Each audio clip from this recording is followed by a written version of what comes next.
Matthew 12 actually quotes from Isaiah 42. But what he does is this, in verses 17 and 18 of Matthew 12, he makes this declaration, that it might be fulfilled which was spoken by Isaiah the prophet, saying, behold my servant whom I have chosen. Do you understand that Isaiah says that this servant whom he has chosen, it's what? It's Jesus Christ. And I think it's so important that when verse 17 says it was written so that it might be fulfilled. When you look to the whole process of election, if you want to be singular, it's this. Election is God's process of choosing individuals and groups. It's the process of what? The salvation of mankind. And he's unwavering in this. And so God is dogmatic, say, I'm not going to bend. This is salvation. It has to be through Abraham. It has to be through Isaac. It has to be through Jacob. You understand it has to come to Jesus Christ. No bending, nothing else. It has to come through that process.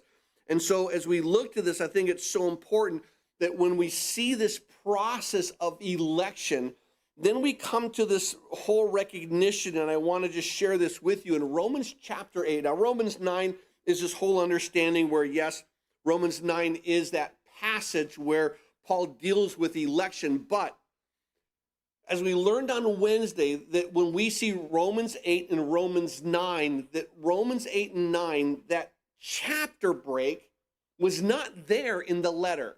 You understand that Paul didn't say, okay, new thought process. No, same thought process.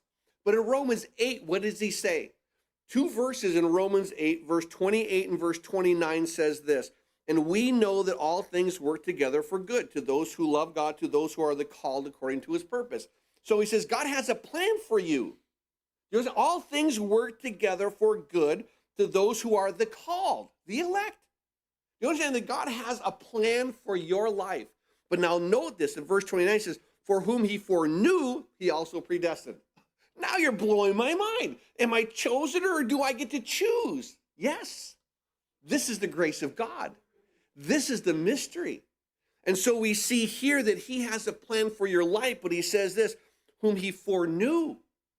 I know beforehand, and that is why you're predestined. You understand that God says all things work together for the good to those who are the called, to those who are elect, and your life is, guess what?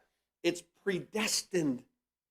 You understand nothing in your life is a mistake, and I love this about the Lord, because when we see what God does, when we see how God uses a life, it blows your mind.